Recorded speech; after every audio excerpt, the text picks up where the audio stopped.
Welcome back to a new video. I hope you enjoy it. The house on Willow Lane. There's a house on Willow Lane standing at the edge of the town where the road starts to blend with the forest. It's old, with peeling paint and a sagging roof, the kind of place that kids dare each other to go near but never do. The locals have all sorts of stories about it. Some say it's cursed, others that it's haunted. Most just agree that it's best to stay away, but I didn't believe in curses or ghosts. I didn't believe in much of anything, really, except for cold, hard facts. That's why, when I inherited the house from my great-uncle, I wasn't too concerned. I didn't know him well. He was the black sheep of the family, the one everyone whispered about at reunions but never really talked to. When I got the call from the lawyer, it was more a surprise than anything. I'd just graduated from college and didn't have a job lined up yet, so I figured I might as well check it out. Maybe I could sell the place and get some money. Or maybe if it wasn't too bad, I could fix it up and live there for a while. Free rent, after all, is free rent.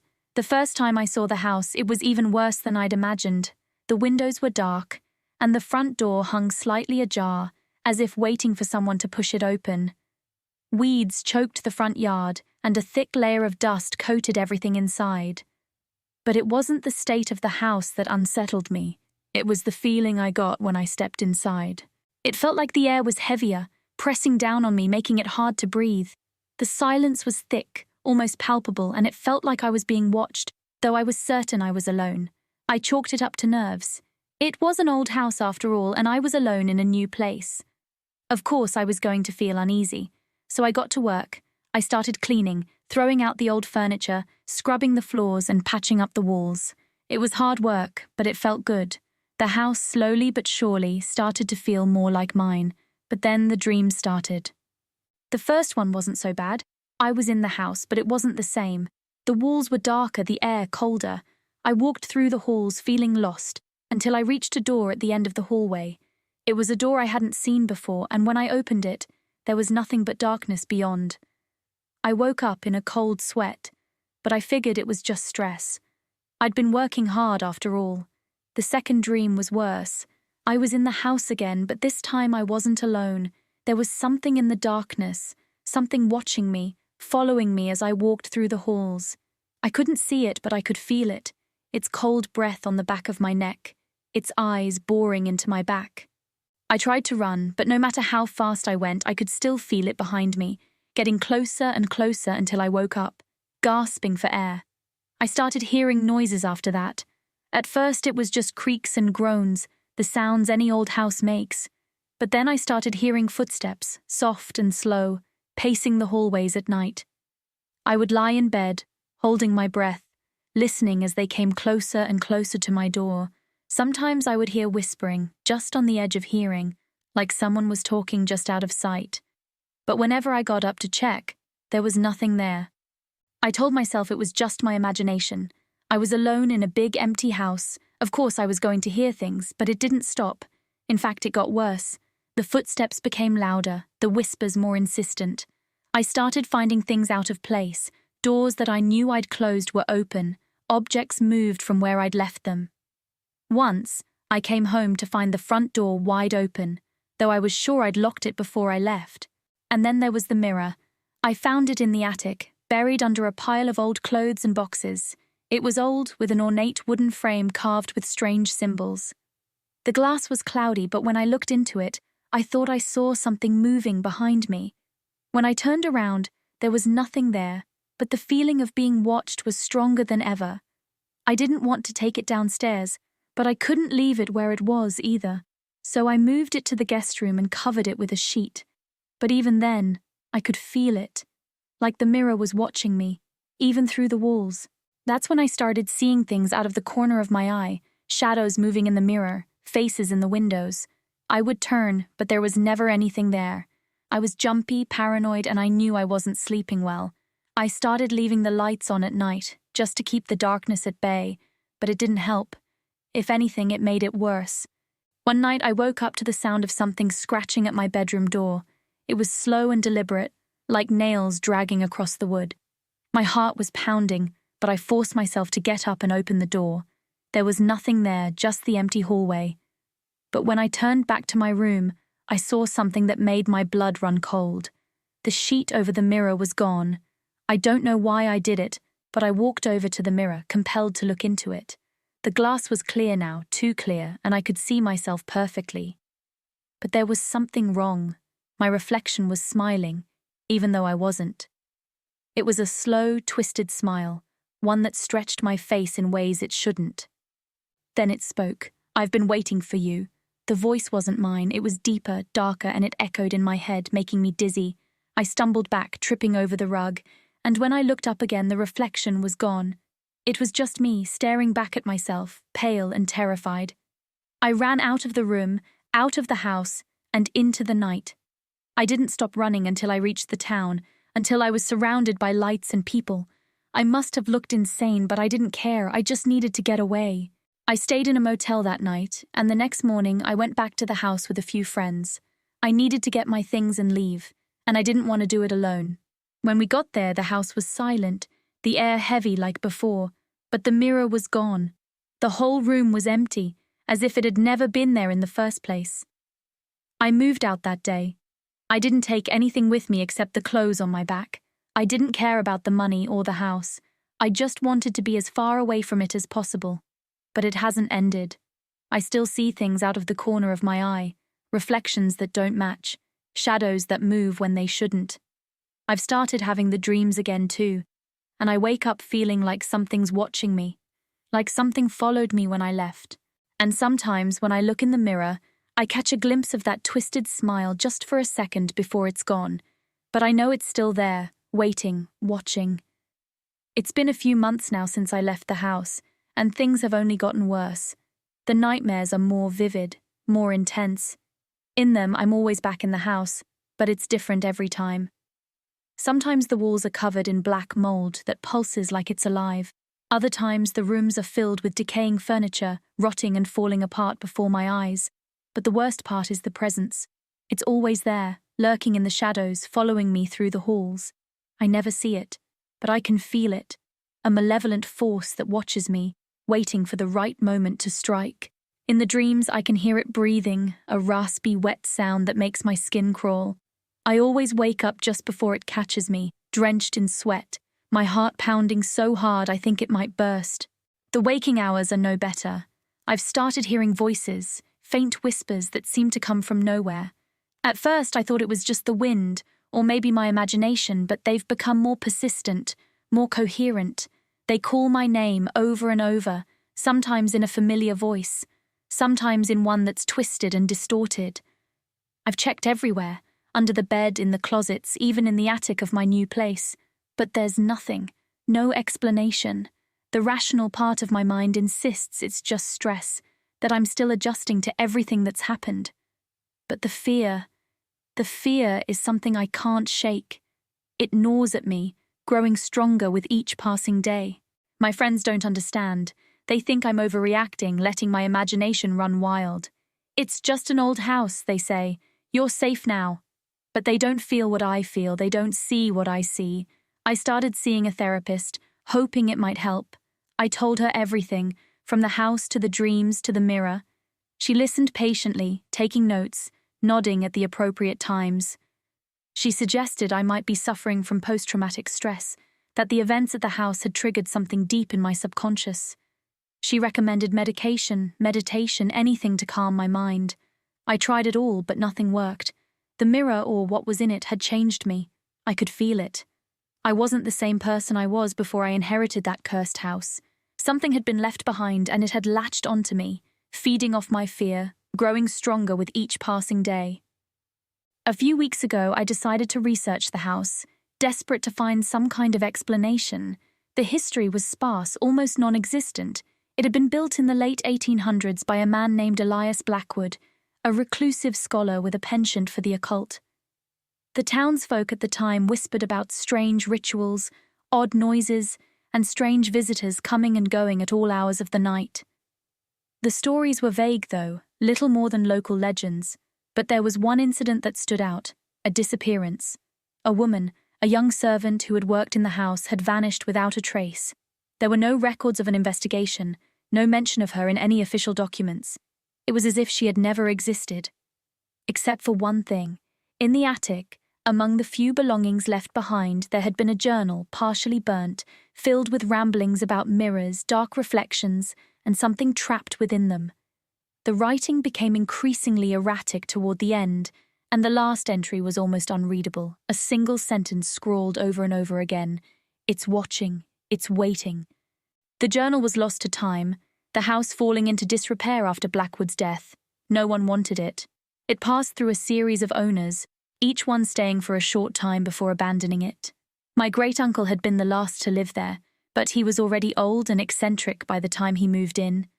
No one paid much attention to the oddities, chalking it up to his strange personality. But now I knew. I understood what he had gone through, why he had become so withdrawn, so paranoid. The house, or whatever was in it, had consumed him, just like it was consuming me. I don't sleep much anymore. I'm afraid of what I might see if I close my eyes for too long. The dreams are one thing, but the moments of waking terror are worse. I'll be sitting alone in my apartment, and suddenly the air will grow cold, and I'll feel that familiar sensation of being watched.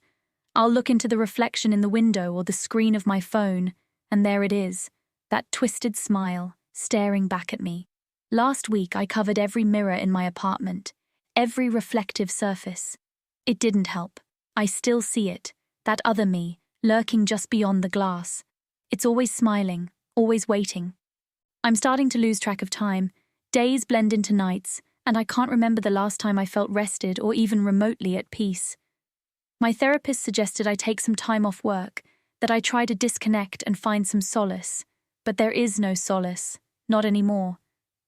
A few days ago, I noticed something new. My reflection isn't just smiling now, it's moving on its own. When I'm brushing my teeth, it lingers a moment too long after I've finished, staring at me with those cold, dark eyes. When I turn to leave a room, I'll catch it out of the corner of my eye, turning to face me, following me with that grin that's no longer just mine. I'm scared. I don't know how much longer I can hold on. I've started seeing it in other places now too. Store windows, puddles on the street, even in other people's eyes. It's everywhere and it's getting closer. The other night I had the worst dream yet. I was back in the house, but it wasn't empty this time. The rooms were filled with shadowy figures, all standing perfectly still, their faces hidden in darkness. But I knew they were watching me. I could feel their eyes on me, their breath cold on my skin. I tried to leave, but the doors were gone, the windows bricked over. I was trapped.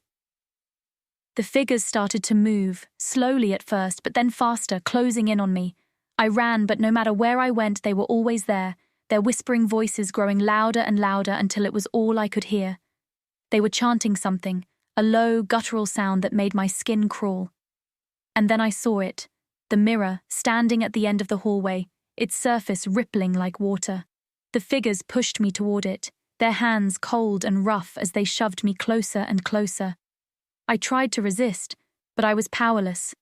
I could see my reflection in the glass, distorted and twisted, that terrible smile stretched across its face. It reached out to me, its hand pressing against the glass from the inside, and then it spoke in that same dark voice that had haunted my dreams for so long. "Come back to me." I woke up screaming, drenched in sweat, my heart racing, but the terror didn't fade when I opened my eyes. Because when I looked around the room, I realized I wasn't alone. The shadows from my dream were there, lingering in the corners, watching me, and in the mirror I could see it, my reflection smiling at me, its hand still pressed against the glass. I don't know what to do anymore. I'm terrified of going back to sleep, but staying awake is just as bad. The lines between reality and the dream are starting to blur, and I can't tell what's real and what's not. The mirror is everywhere, and so is that smile. I can feel it getting closer, closing in on me, waiting for the right moment to take over. I'm scared that one day I won't wake up, that I'll be trapped in that house forever, just another shadow in the corner watching, waiting. I'm scared that when that day comes, I'll look in the mirror and see myself staring back, but it won't be me anymore. It'll be whatever was waiting in the dark all along. And when it finally steps out of the mirror, when it finally takes over, I'm scared that no one will notice the difference, because it'll be smiling just like I used to. And the worst part, I think I'm starting to smile back. The mirror house. When I first saw the house, it was almost an accident. I had been driving down the long, winding road that snaked its way through the dense woods outside of town. The path was familiar, one I had driven 1,000 times before without really thinking about it. But that evening was different. There was a heaviness in the air, a strange pressure that made my skin prickle. I remember glancing at the sky and seeing the dark, brooding clouds rolling in, pregnant with the promise of a storm. That's when I noticed it. It stood at the end of a narrow dirt path, half hidden by the towering pines that flanked either side. I almost missed it, but something about the way the last rays of the setting sun glinted off the windows caught my eye. I slowed the car and squinted through the windshield. I had never seen that house before. Curiosity got the better of me, and I pulled over, the tires crunching on the gravel as I brought the car to a stop. There was no driveway, no mailbox, nothing to indicate that anyone lived there. The house was old, that much was clear, with paint peeling from the wooden siding and the roof sagging in places. But there was something else, something that made me hesitate. The windows. They were all mirrors, not just the ones you'd expect, like in the bathroom or over the mantel. No, every single window in that house was a mirror, reflecting the world outside in eerie clarity. As I stepped closer, I could see my own reflection staring back at me from every angle, distorted and twisted by the uneven glass. I should have left then. I should have turned around, gotten back in my car, and driven away without looking back. But I didn't. Instead, I found myself walking up the overgrown path to the front door. The air was thick with the scent of wet earth and decaying leaves, and the trees seemed to close in around me, blocking out the last remnants of daylight. By the time I reached the porch, the storm had arrived in full force, thunder rumbling in the distance as fat raindrops began to pelt the ground. I stood there for a moment, just staring at the door. It was heavy, made of dark wood, and looked like it hadn't been opened in years. There was no knocker, no doorbell, just a simple iron handle, cold and slick beneath my fingers. I don't know why I reached for it. Even now, I can't explain what compelled me to do it. Maybe it was the storm, or the oppressive silence that seemed to emanate from the house itself. Whatever it was, I turned the handle and pushed the door open. It swung inward with a groan, revealing a darkened interior that smelled of dust and mildew. I hesitated on the threshold, the sensible part of my brain screaming at me to leave, to run. But something deeper, something primal, kept me rooted to the spot. My breath echoed in the stillness as I stepped inside. The door slammed shut behind me with a deafening bang, the sound reverberating through the empty halls. I spun around, my heart pounding in my chest, but there was no one there. No wind, no sign of what had caused the door to close on its own. Just my reflection staring back at me from a dozen different angles. The walls, I realized with a sickening lurch, were covered in mirrors too. They weren't the kind you'd find in a regular house. These were old, tarnished, their surfaces warped and stained with age. They covered every inch of the walls, stretching from floor to ceiling, reflecting my image back at me over and over, until it felt like I was trapped in an endless maze of my own making. I tried to look away, but my eyes were drawn to the reflections, each one slightly different, slightly off. It was like watching myself in a nightmare. The room was sparsely furnished, with a few pieces of old, dusty furniture scattered about. A tattered armchair sat in one corner, its fabric worn and faded. A small table stood nearby, its surface littered with yellowed papers and broken trinkets. But it was the mirrors that dominated the space, their presence suffocating and oppressive. I took a tentative step forward, my footsteps echoing unnaturally in the confined space. The mirrors distorted everything, making the room seem larger than it was, the reflections multiplying until I couldn't tell where the real walls ended and the mirrored ones began. My skin crawled as I watched my own face twist and warp in the glass, my features stretching and bending in impossible ways. I wanted to leave, but the door was gone. I turned around, my heart racing, but the door I had entered through had vanished, replaced by more mirrors. Panic surged through me as I rushed to where the door had been, my hands scrabbling at the glass, searching for a seam, a crack, anything that would indicate it was still there. But there was nothing, just cold, unyielding glass that reflected my fear back at me in infinite variations. I stumbled backward, my breathing ragged, my eyes darting around the room as I tried to make sense of what was happening. The mirrors seemed to pulse and shift, their surfaces rippling like water as they twisted my reflection into grotesque parodies of myself. My skin was too pale, my eyes too wide, my mouth stretched into a rictus grin that didn't belong to me. I backed into the center of the room, the mirrors closing in on me from all sides. I could feel them pressing against me, suffocating me with their cold, mocking presence. My own face leered at me from every direction, twisted and deformed, a reflection of my own growing terror. And then I saw it. Amidst the swirling chaos of reflections, something moved. It was subtle at first, a flicker of motion in the corner of my eye. I turned to face it, but there was nothing there, just my own panicked face staring back at me. But then it happened again, a flash of movement, quick and darting, like something was lurking just beneath the surface of the glass. My breath caught in my throat as I stared into the mirrors, trying to focus, trying to see what was hiding there. The reflections shifted and shimmered, making it hard to tell what was real and what was just a trick of the light. But then I saw it again, clearer this time. It was me, or at least it looked like me. But there was something wrong, something horribly wrong. The reflection in the mirror was moving on its own, independent of my own movements. It was subtle at first, a slight delay between my actions and its mimicry. But as I watched, the delay grew more pronounced, the reflection lagging behind, its movements jerky and unnatural. I reached up to touch my face, and the reflection did the same, but a beat too late. My heart pounded in my chest as I waved my hand, and the reflection followed suit, its movements disjointed and awkward. It was like watching a poorly synced video, the image not quite lining up with the reality. And then it smiled. The smile wasn't mine. It was too wide, too toothy, the corners of the mouth stretching far beyond what should have been possible. My reflection grinned at me, a grotesque parody of a human expression, and I felt a cold wave of terror wash over me. I wanted to run, to scream, to do anything to break free from the nightmare I had found myself in. But my legs felt like lead. My voice caught in my throat as I stared at the twisted version of myself grinning back at me from the mirror. Its eyes were too dark, too empty, like twin voids that threatened to swallow me whole. And then, slowly, it began to move. It started with a twitch, a slight shudder that rippled through the reflection's body.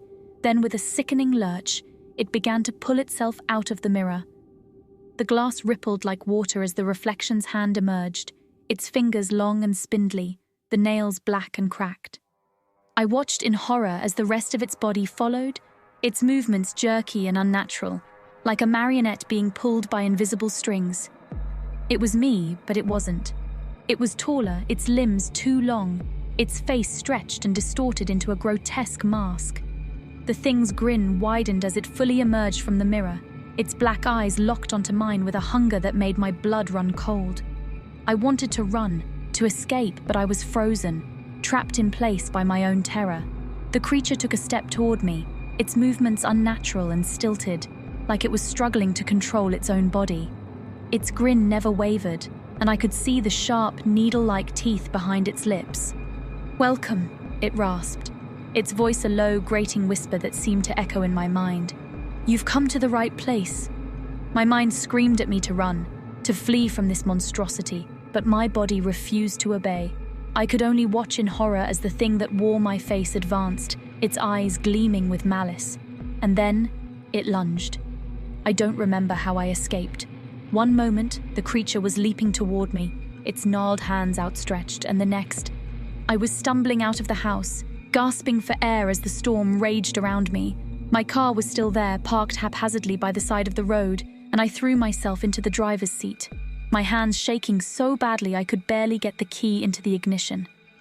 I didn't look back as I sped away, the tires skidding on the wet pavement as I tore down the road. I didn't need to.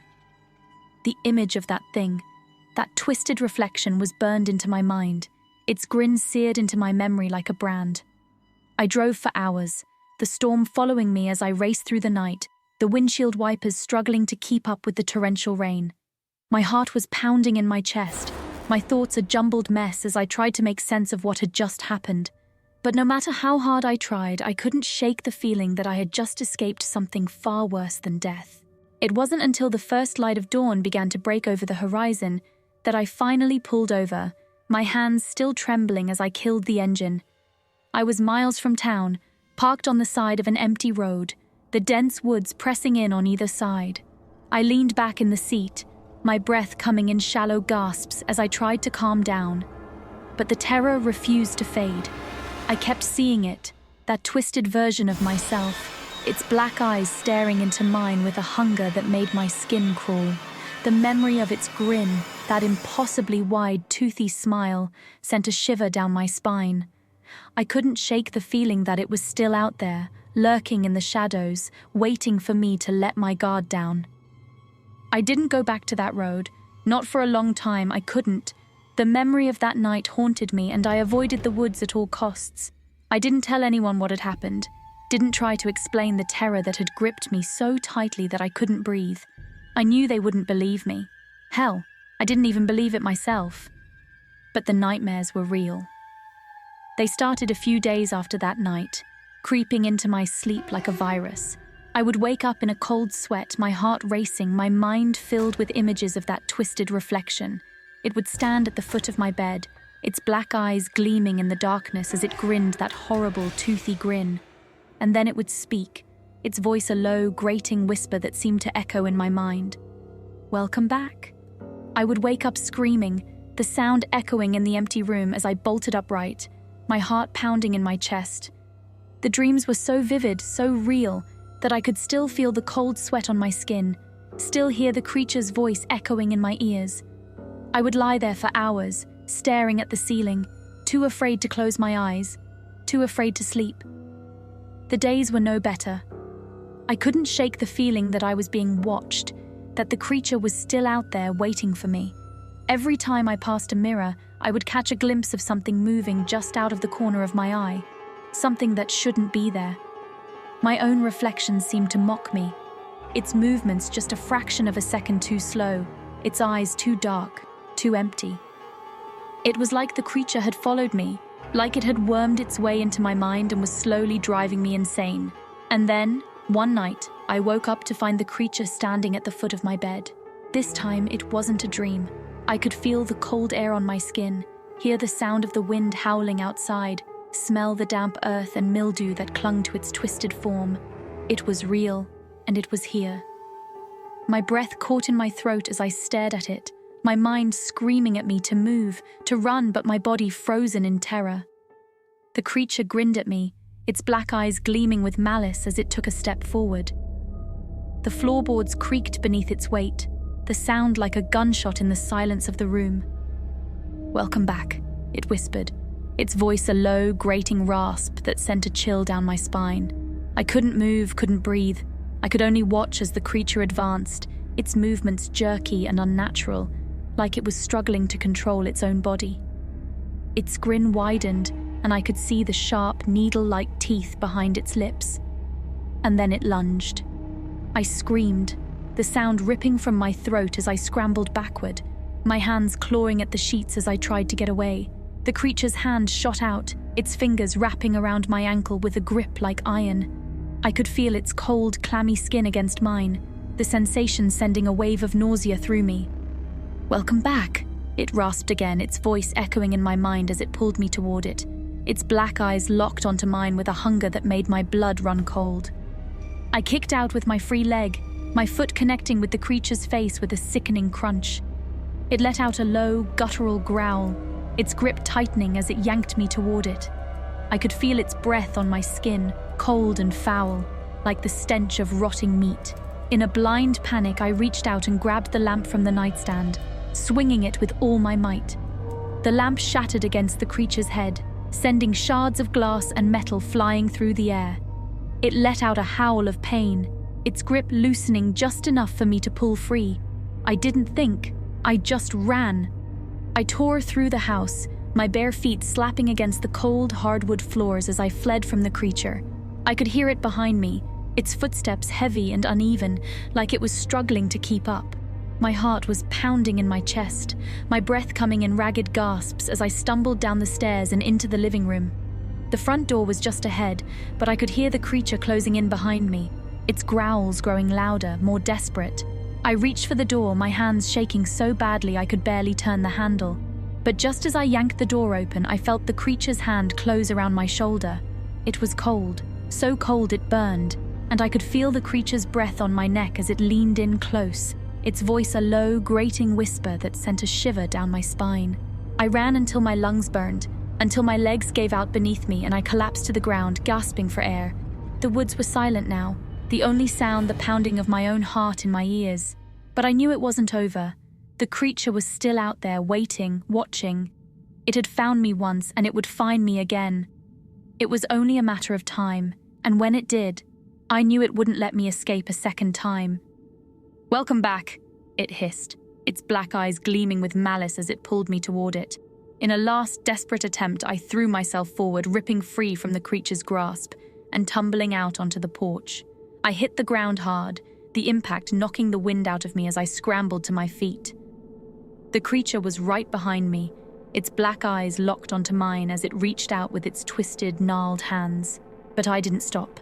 I ran, sprinting across the yard and into the woods, my breath coming in ragged gasps as I fled from the nightmare that had invaded my life. The trees closed in around me, their branches clawing at my skin as I tore through the underbrush, the creature's growls echoing in my ears. The days that followed were a blur of terror and exhaustion. I couldn't stay in the house. The very thought of sleeping in my own bed again, of seeing that thing looming over me in the dark, was enough to drive me out. I started sleeping in my car, parking it in random locations each night, as far from the woods as I could manage. But no matter where I went, I couldn't shake the feeling that it was still following me, tracking me, waiting for the moment I would slip. The creature haunted my every waking moment. I would catch glimpses of it in reflections, windows, rearview mirrors, puddles of water, always just out of the corner of my eye, always vanishing the moment I tried to focus on it. My reflection had become my enemy, and every time I saw myself, I was reminded of that night, of the cold, clawing grip, of the foul stench of its breath. I started avoiding mirrors altogether, covering them with sheets or towels whenever I had to be in a room with one. Even the polished surfaces of silverware or glassware became a source of anxiety, and I would keep my eyes firmly on the ground, refusing to look into anything that might show me that twisted version of myself. But it wasn't just the mirrors. I started noticing changes in myself, small at first but growing more pronounced with each passing day. My skin grew pale, almost translucent, the veins standing out in stark relief against the sickly flesh. My eyes, once bright and clear, took on a dull, sunken appearance, the dark circles beneath them deepening until they looked like bruises. Worst of all was the smile, that unnatural, too wide smile that would creep onto my face at the most unexpected times. I'd catch myself grinning for no reason, the corners of my mouth stretching far beyond what felt natural. And every time I tried to stop, tried to force my face into a more normal expression, the grin would only grow wider, more manic, as if it had a life of its own. The creature was inside me. I could feel it, burrowing deeper with each passing day, warping me from the inside out. I knew I had to find a way to stop it, to rid myself of this nightmare before it consumed me entirely. But I had no idea where to begin. It wasn't until I received the letter that I found a glimmer of hope. It arrived one rainy afternoon, just as I was beginning to lose all sense of time and reality. I had parked my car in an old abandoned lot on the outskirts of town, the windows fogged from the cold, when I heard the soft thud of something hitting the windshield.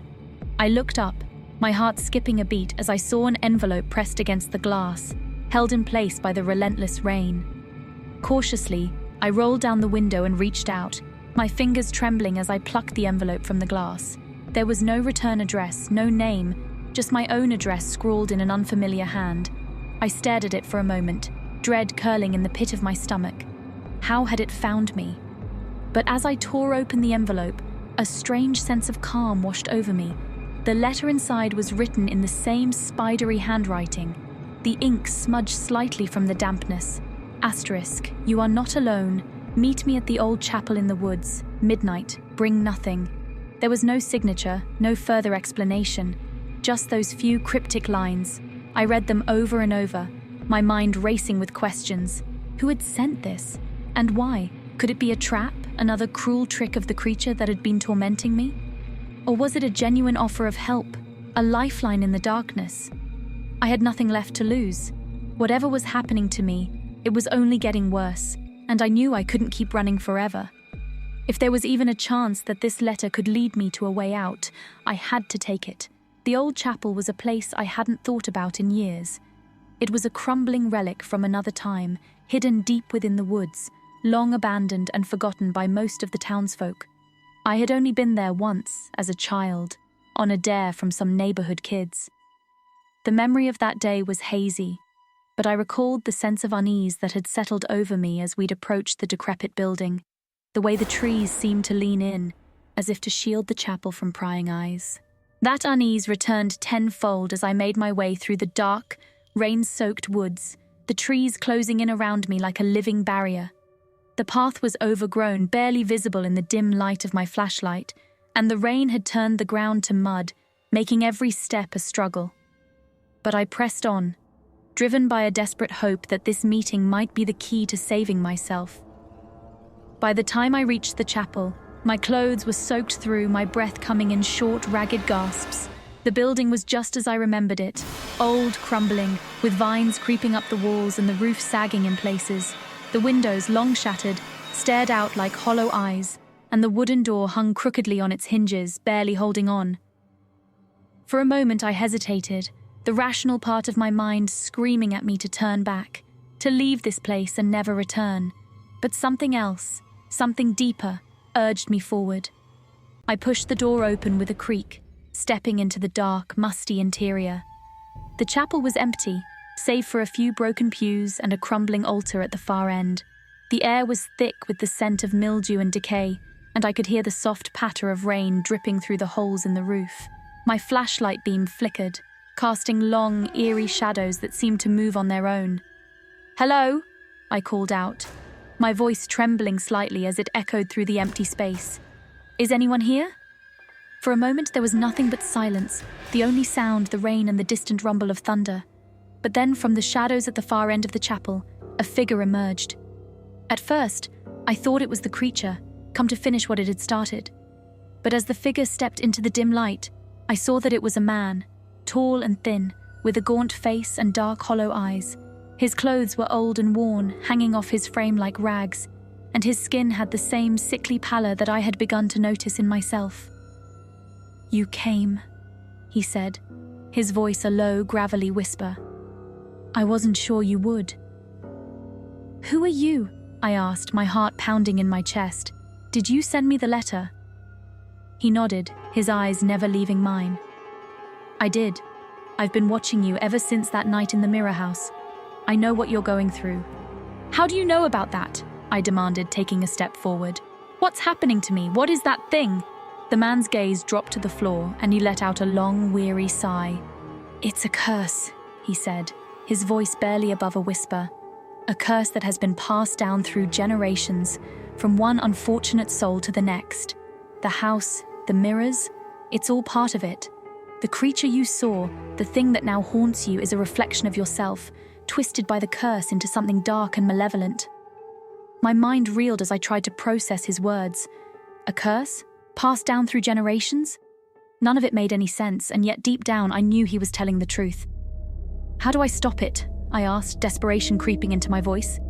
"How do I break the curse?" The man looked up at me, his hollow eyes filled with a sadness that seemed to stretch back through the ages. "You can't," he said simply. "Once the curse has taken hold, there's no escaping it.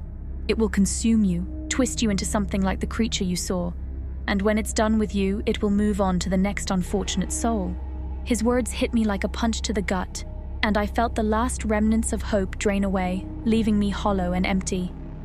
"So there's nothing I can do?" I asked, my voice barely a whisper. The man hesitated, his gaze shifting to the darkened corners of the chapel as if he was searching for something. "There is one way," he said finally, his voice tinged with reluctance. "But it's dangerous. It's something that hasn't been done in centuries, and even then it was only partially successful." "What is it?" I asked, grasping at the lifeline he was offering, no matter how thin it might be. "There's a ritual," he said slowly, as if weighing each word carefully. "A way to confront the curse, to face the creature in its true form and sever the bond it has with you. But it's not without risks. If you fail, the curse will not only consume you, but will be passed on to someone you care about. His words sent a chill down my spine. The thought of someone else, someone innocent, being dragged into this nightmare because of me was almost too much to bear. But what choice did I have? If I did nothing, the curse would consume me anyway, and the creature would move on to its next victim regardless. "I'll do it," I said, the determination in my voice surprising even myself. "Tell me what I need to do." The man nodded slowly, as if he had expected my answer. "The ritual must be performed at the place where the curse first took hold," he explained. "For you, that would be the mirror house. You'll need to bring a mirror, one large enough to see your full reflection, and something of great personal significance, something that ties you to the world of the living. You'll use these to draw the creature out and confront it." He paused, his expression grave. "But be warned, the creature will not come willingly. It will fight you with everything it has, and if you lose, it will take your place in the world, leaving you trapped in the mirror, a prisoner of the curse." The enormity of what he was asking me to do hit me like a ton of bricks, but I knew I had no other choice. If I didn't try, I was already as good as dead. "When do I do it?" I asked, my voice barely above a whisper. "Tomorrow night at midnight," the man replied. "The veil between our world and the one where the creature resides is thinnest then. It will be your best chance." With that, he turned and began to walk back into the shadows from which he had emerged. "Wait!"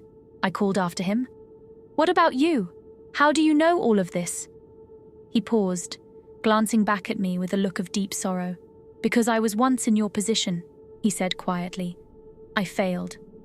And then he was gone, swallowed by the darkness. The next 24 hours passed in a haze of anxiety and dread. I prepared for the ritual as best I could, gathering the items the man had told me I would need: a large mirror, one that had belonged to my grandmother, and an old pocket watch that my father had given me before he passed away. The watch was the most precious thing I owned, the last tangible link I had to the man who had raised me. The hours dragged by, each tick of the clock echoing in my ears like a countdown to my doom. I couldn't eat, couldn't sleep, couldn't think of anything except the ritual and the creature that waited for me in the mirror.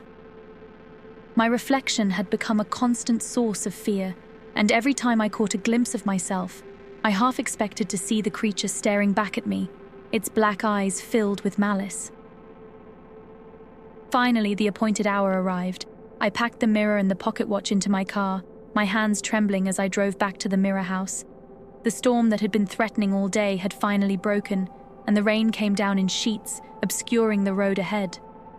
The wind howled through the trees, bending them almost double as I navigated the narrow, twisting roads. By the time I reached the house, the storm was in full fury. Lightning flashed across the sky, illuminating the twisted skeletal branches of the trees that surrounded the old, dilapidated building. The windows of the house stared out at me like empty eye sockets, and the front door creaked ominously as I pushed it open. The interior was just as I remembered it, dark, musty, and filled with the oppressive weight of years of neglect. The floorboards creaked under my feet as I made my way to the parlor, where the large mirror still stood, its surface covered in a thick layer of dust. I set up the mirror I had brought with me, placing it directly in front of the old one, so that the two mirrors faced each other, creating an infinite reflection that seemed to stretch on forever. I placed the pocket watch on the floor between the two mirrors, its ticking the only sound in the otherwise silent room.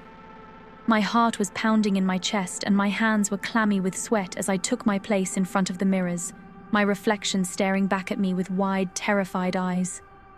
For a moment, nothing happened.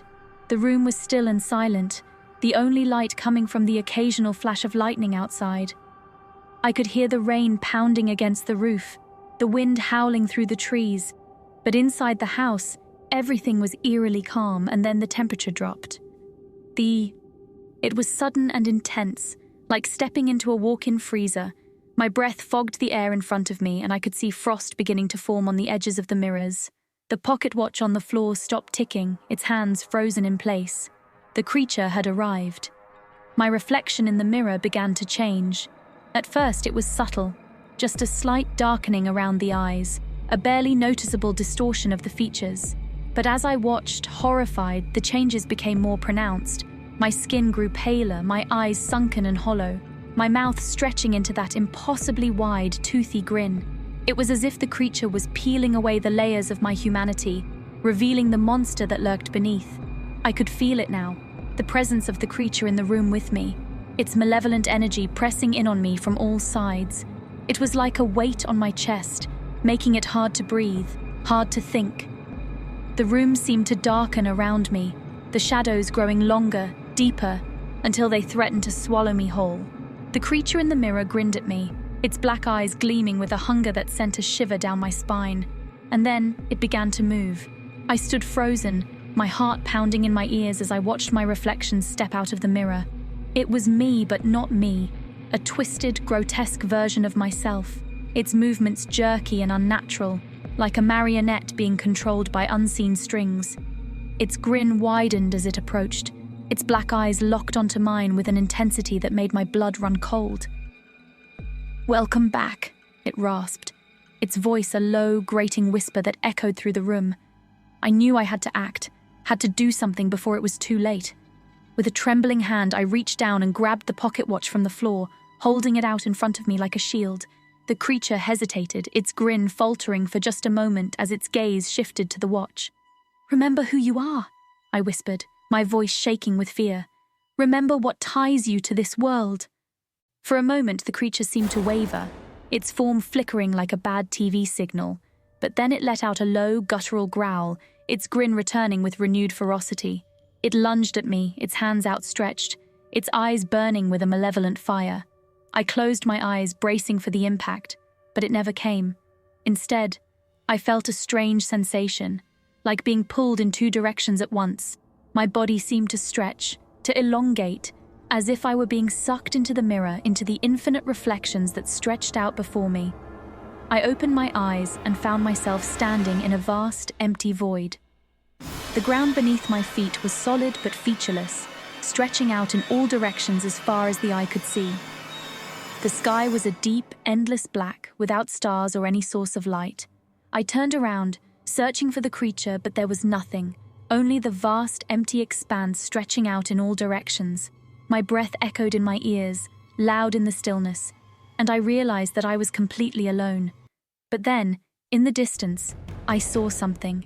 A faint glimmer of light, like a tiny star flickering in the darkness. It was small, barely visible, but it was there. Without thinking, I began to walk towards it, each step echoing in the emptiness around me.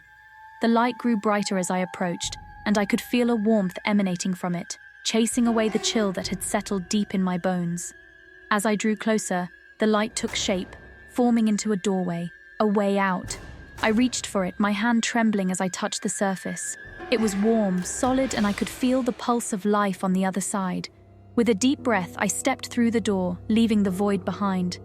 Above was a swirling mass of black and grey, like a storm cloud frozen in time, and in the distance, I could see the creature, its twisted form barely visible against the darkness. It was coming for me. I turned and ran, my heart pounding in my chest as I sprinted across the endless expanse. The creature was fast, far faster than I had anticipated, and I could hear its heavy, labored breaths growing closer and closer with each passing moment.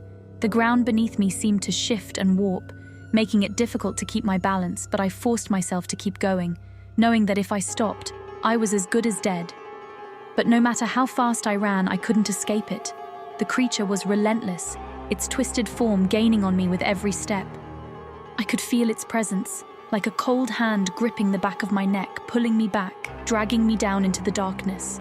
And then, just as I was about to collapse from exhaustion, I saw it, a faint glimmer of light in the distance, like a beacon in the darkness. It was small, almost imperceptible, but it was enough to give me hope. I pushed myself harder, my legs burning with the effort as I raced toward the light, the creature hot on my heels. The light grew brighter, stronger, until it was all I could see, blinding me to everything else. I could feel the creature's breath on my neck, its claws raking at my back as I reached out for the light, desperate, praying that it would be enough to save me. And then, everything went white.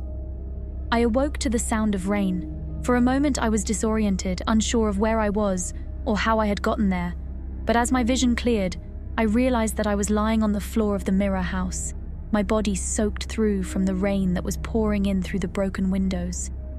The pocket watch was still clutched in my hand, its surface slick with water. But the creature was gone. I slowly sat up, my body aching, my head spinning as I tried to piece together what had happened. The room was dark, the only light coming from the occasional flash of lightning outside. The mirrors, both the one I had brought and the old one, were shattered, their pieces scattered across the floor like shards of ice. I was alive, I had survived, but as I stood up and made my way out of the house, a nagging doubt crept into my mind. Had I truly defeated the creature? Had I really broken the curse? Or had it simply moved on, waiting for the next unfortunate soul to stumble into its trap? I didn't know. And as I drove away from the mirror house for the last time, I couldn't shake the feeling that something was still watching me, lurking just out of sight, waiting for the moment when I would let my guard down. But I couldn't let it win. I had faced the darkness and survived, and that was enough for now. I would live my life, one day at a time, and hope that the creature would never find its way back to me. But in the back of my mind, I knew that it was only a matter of time.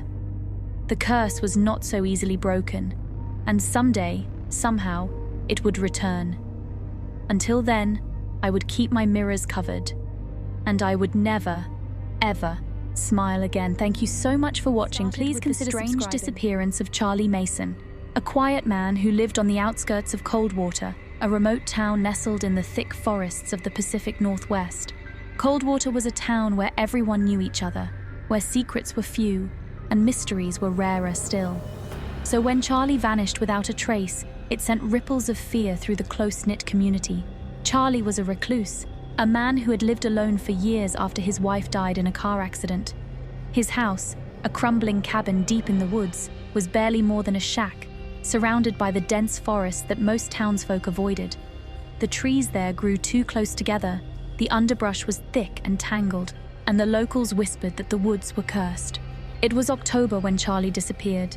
The leaves had turned crimson and gold, and a crisp chill had settled in the air. The night he went missing was unremarkable, cool, clear, and quiet, just like any other. He had been seen earlier in the day buying supplies at the general store, his worn face drawn in its usual grim expression. He exchanged a few words with old Jim Anders, the store's owner, before trudging back to his cabin. But the next day, when Jim went to deliver some goods to Charlie, an errand he had done every week for years, he found the cabin empty. The door was slightly ajar, creaking on its hinges, and there was no sign of Charlie. His old truck was parked outside, keys still in the ignition. Inside, everything was in its place. The dishes were washed, the bed was made, but Charlie was gone. And Jim searched the house, then the surrounding woods, calling out for Charlie. There was no answer, only the rustling of leaves in the wind. By the time he returned to town, a feeling of unease had settled in his gut. Something was wrong, deeply wrong. The sheriff organized a search party. Men from the town combed the woods, calling Charlie's name, but there was no trace of him. No footprints, no signs of struggle, nothing. It was as if he had simply vanished into thin air. The townsfolk whispered about it in hushed tones, speculating on what could have happened. Some said Charlie had finally gone mad with grief and wandered off into the woods to die.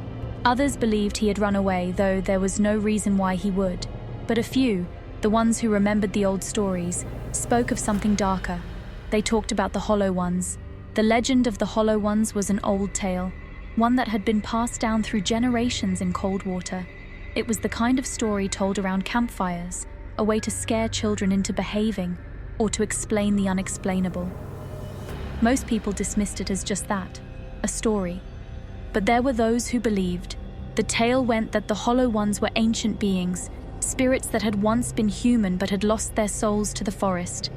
They were said to dwell in the deepest, darkest parts of the woods, where the trees grew so thick that no sunlight could penetrate.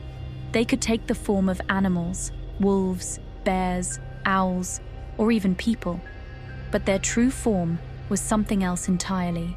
The Hollow Ones were hollow, as their name suggested.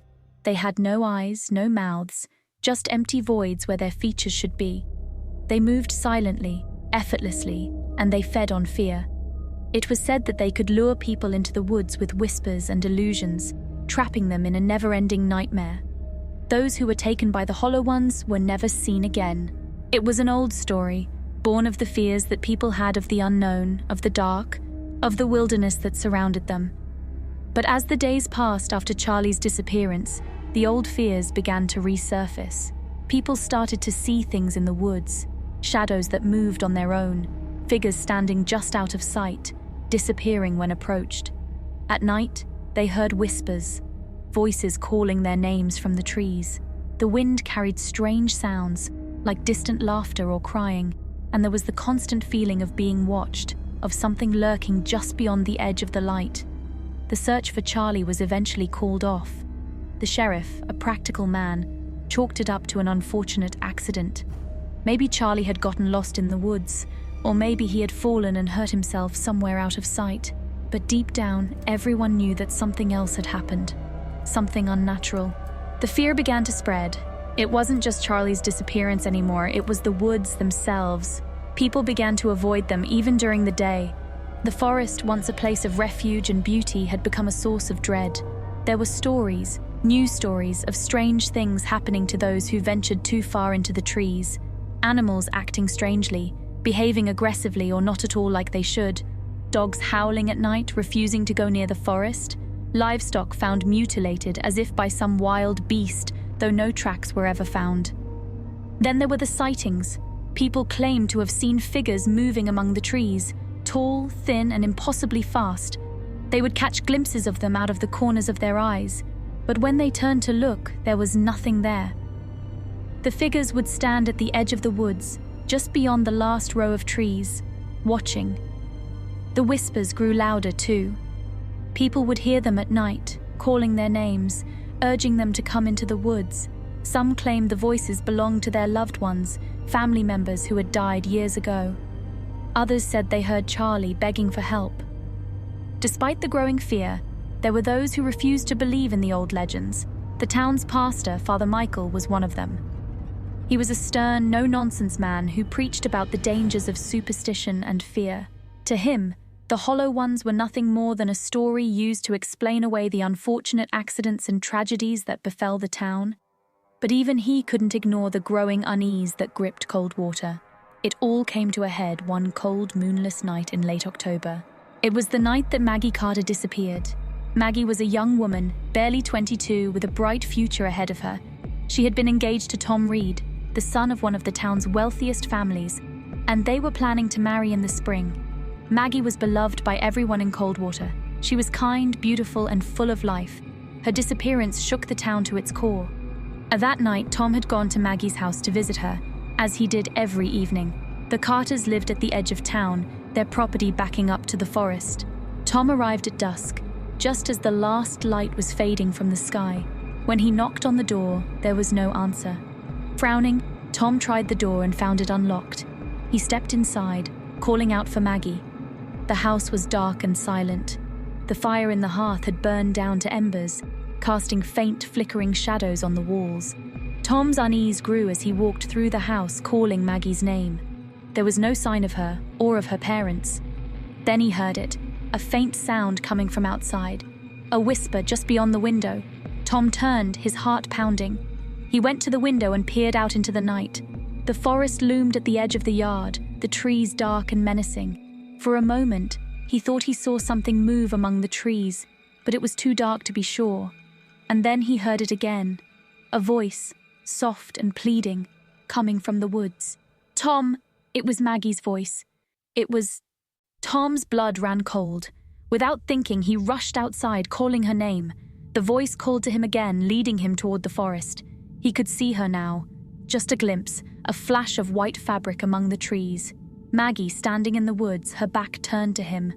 "Maggie!" he shouted, running toward her.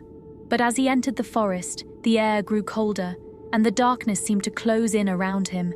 The trees were like towering shadows, their branches reaching out like skeletal arms. The ground was soft and damp beneath his feet, and the smell of earth and decay filled his nostrils. He could still see her just ahead, walking deeper into the woods. He tried to catch up, but no matter how fast he ran, she was always just out of reach. "Maggie, wait!" Tom called, his voice trembling with fear, but she didn't stop. She didn't even turn around. The whispers grew louder, surrounding him. He could hear them all around, voices calling his name, telling him to follow. He felt something cold brush against his cheek like a hand. But when he turned, there was nothing there. Panic set in. Tom realized that he was lost. The path he had followed was gone, swallowed up by the dark, twisted trees. He could no longer see Maggie. The forest was a labyrinth, and the whispers were leading him deeper into it. He tried to turn back to find his way out, but the forest was disorienting. Every tree looked the same. The whispers were relentless, filling his head, drowning out his thoughts. His breath came in ragged gasps, his heart pounding in his chest. And then he saw them. The hollow ones. They emerged from the shadows, silent and swift, their forms barely more than outlines in the darkness. They were tall, impossibly thin, and they moved with unnatural grace. Their faces, or what passed for faces, were featureless voids, smooth and empty like masks made of darkness itself. Tom froze, terror gripping him. The hollow ones circled him, their movements slow and deliberate. They didn't make a sound, but the whispers grew louder, more frantic. He tried to run, but his legs felt like lead. The hollow ones closed in, their long, bony fingers reaching out for him. Tom screamed. Tom's body was found the next morning at the edge of the forest, barely recognizable. His face was contorted in a mask of terror, his eyes wide open, staring at something only he could see. His skin was cold and pale, his lips blue, but there was no sign of what had killed him. No wounds, no marks, nothing. Maggie was never found. The town was thrown into chaos. 2 people had disappeared in less than a month, and the old fears were now impossible to ignore. The sheriff tried to keep order, but even he was shaken by what had happened. No one could explain how Tom had died or where Maggie had gone. Father Michael tried to comfort the townspeople, urging them to stay strong in their faith, to not give in to fear. But even he seemed uncertain, his usual confidence shaken. The forest had become a place of nightmares. People barricaded their homes at night, locking their doors and windows and keeping their children close. No one ventured into the woods anymore, not even during the day. The once vibrant town of Coldwater had become a place of fear and suspicion, where everyone looked over their shoulder and no one felt safe. Then the dream started. It began with just a few people, those who lived closest to the forest.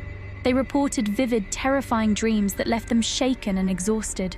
The dreams were all the same. They were lost in the woods, surrounded by darkness, with the hollow ones watching them from the shadows. In the dreams, the hollow ones would call to them, whispering their names, urging them to follow. The dreamers would try to run, but their legs would be heavy, as if they were moving through water. The forest would close in around them, the trees growing taller, their branches like claws.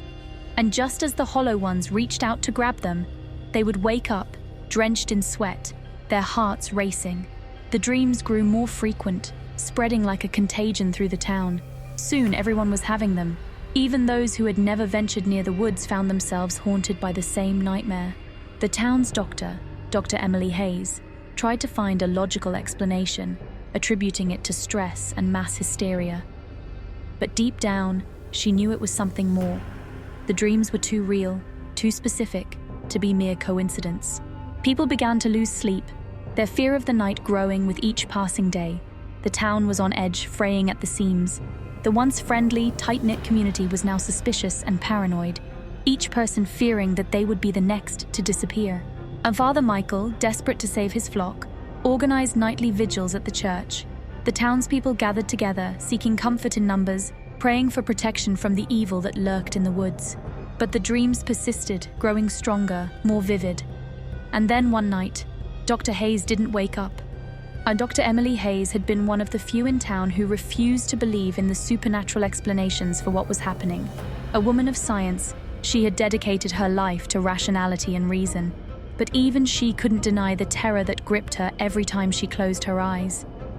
The dreams had taken a toll on her. She was exhausted, barely able to function during the day. Her once sharp mind was dulled by lack of sleep, and her hands trembled as she went about her work. She had tried everything: sleeping pills, meditation, even prayer, but nothing could keep the dreams at bay. The night she died, she had been at the church, leading a vigil with Father Michael. The air inside was thick with incense, the soft glow of candlelight casting flickering shadows on the walls. The townspeople huddled together, their voices rising in prayer, but there was an undercurrent of fear that no amount of faith could dispel.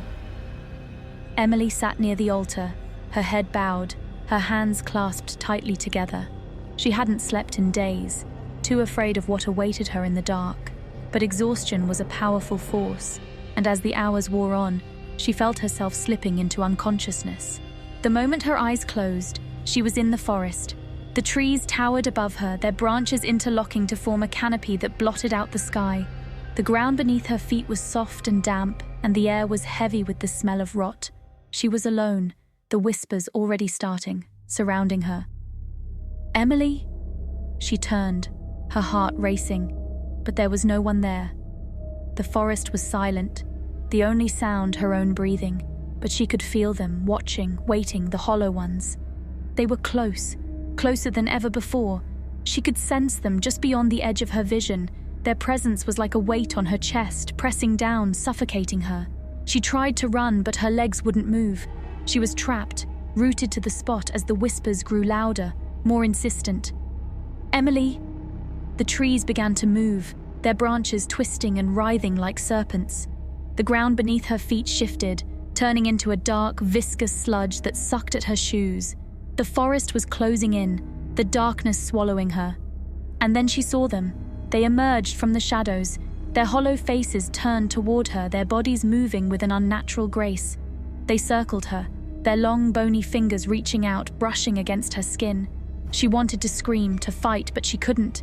She was frozen, helpless as they closed in. Emily. The last thing she saw before she woke up was their faces, empty, featureless voids so close that she could feel their breath on her skin. And then she was back in the church. She gasped, her heart pounding as the world came rushing back. The candlelight flickered around her, the smell of incense heavy in the air. The townspeople were still praying, their voices rising in unison. But something was wrong. She couldn't move. Her body was paralyzed, her limbs heavy and unresponsive. Panic surged through her as she tried to cry out, to call for help, but no sound came. She could only watch as the world around her grew darker, the shadows closing in, and then she was gone. When the townspeople noticed, it was too late.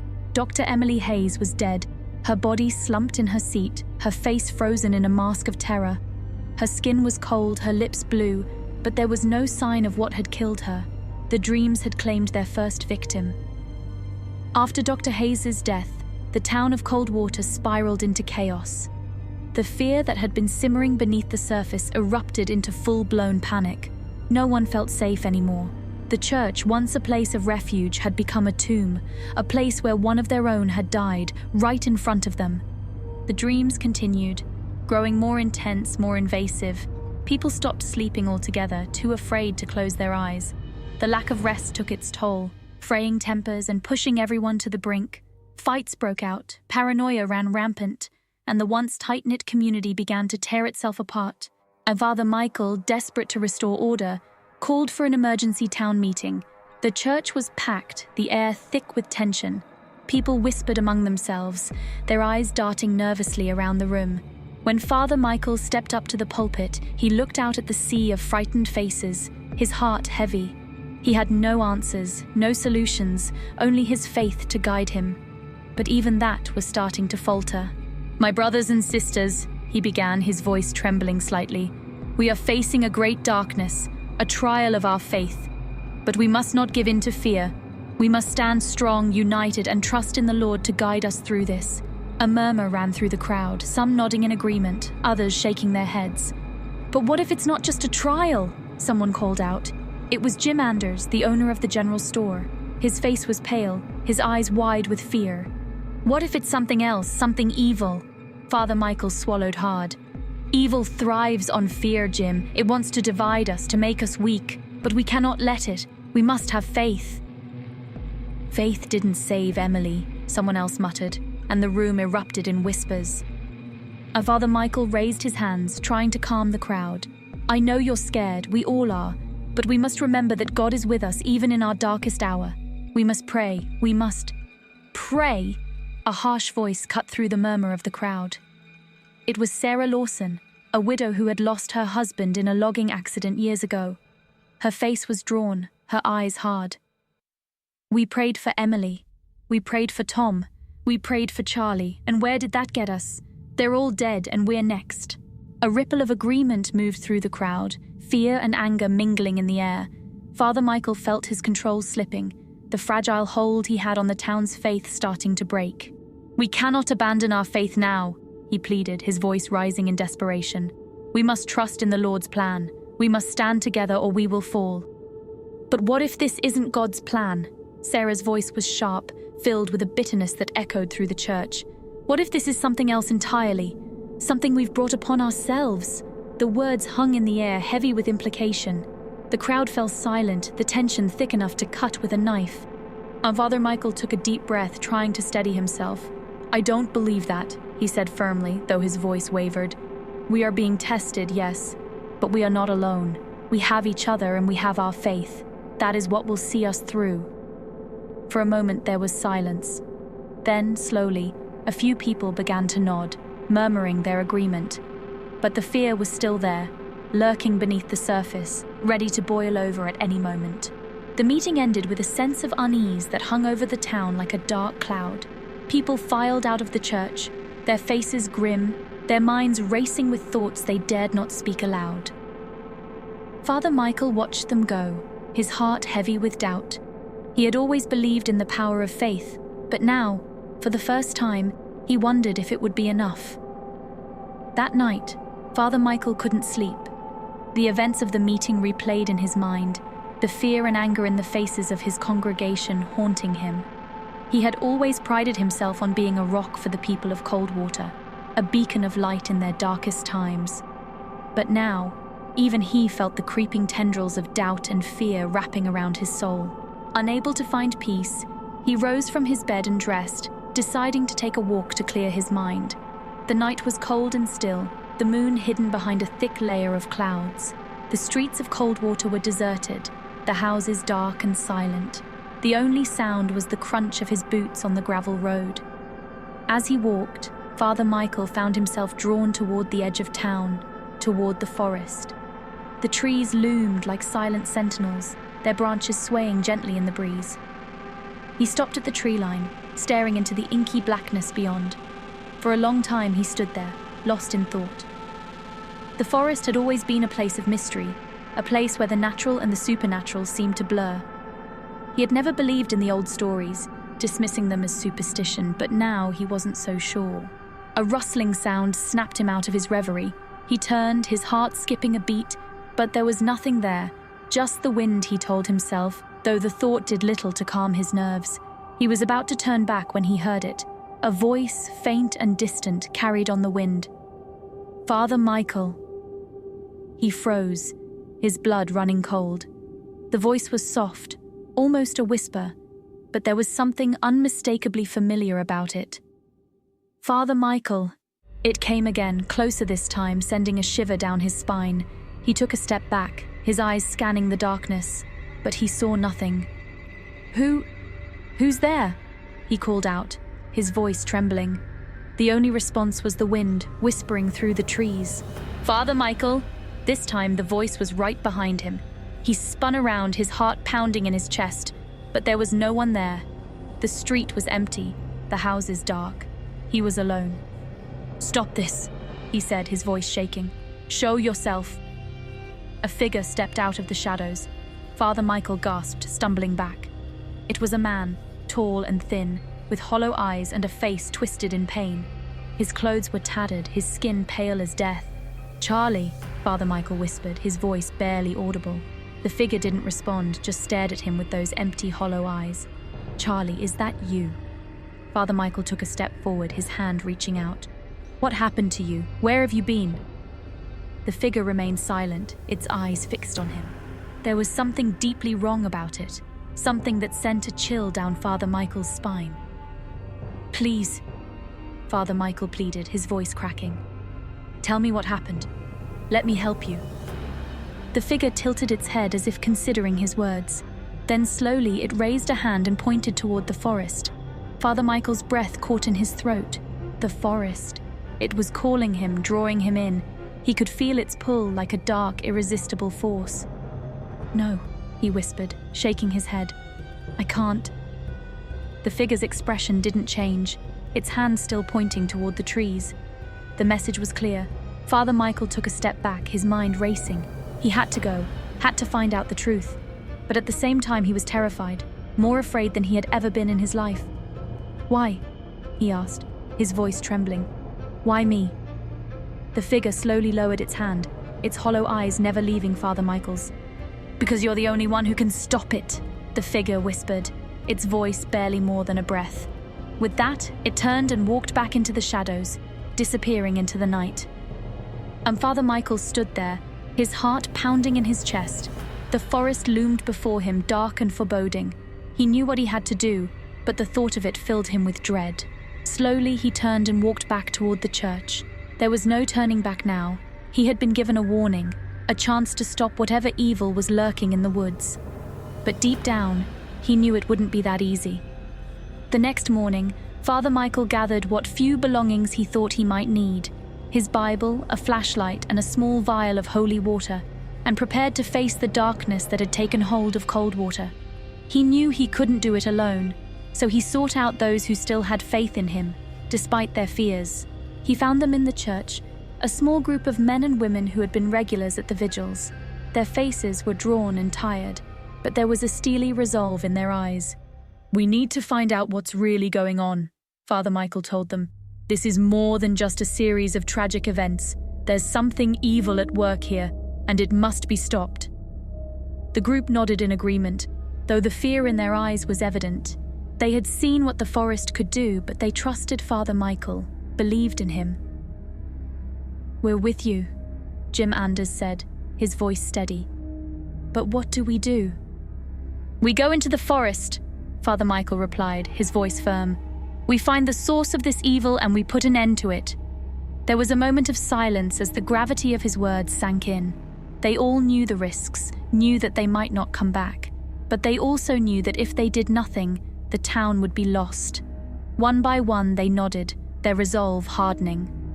"Let's do it," Sarah Lawson said, her voice strong. Father Michael felt a surge of pride and gratitude. These were good people, brave people, willing to face the unknown to save their town. Together they gathered what supplies they could, lanterns, ropes, a few provisions, and set out for the forest. The walk was silent, the weight of what they were about to do hanging over them like a shroud. As they reached the edge of the forest, Father Michael paused, looking back at the town. The houses stood silent and dark, a stark contrast to the turmoil that roiled within him. With a deep breath, he turned and led the group into the trees. The forest was even darker and more foreboding than he had imagined. The trees loomed overhead, their branches twisting like skeletal fingers. The air was thick with the smell of damp earth and decay, and the only sounds were the crunch of their footsteps and the occasional rustle of leaves. They walked in silence, each of them lost in their own thoughts. The deeper they went, the more oppressive the atmosphere became. It was as if the very forest was alive, watching them, waiting for them to make a mistake. As they reached a clearing, Father Michael held up his hand, signaling the group to stop. There was something wrong, something he couldn't quite put his finger on. The air felt charged, heavy with an unseen presence. "Stay close," he whispered, his voice barely audible. They moved forward cautiously, their eyes scanning the darkness for any sign of danger. Suddenly, the ground beneath their feet began to shake. The trees groaned and creaked, their branches whipping wildly in the wind. A low, rumbling sound filled the air, growing louder and more intense with each passing second. "What's happening?" Jim shouted, his voice barely audible over the noise.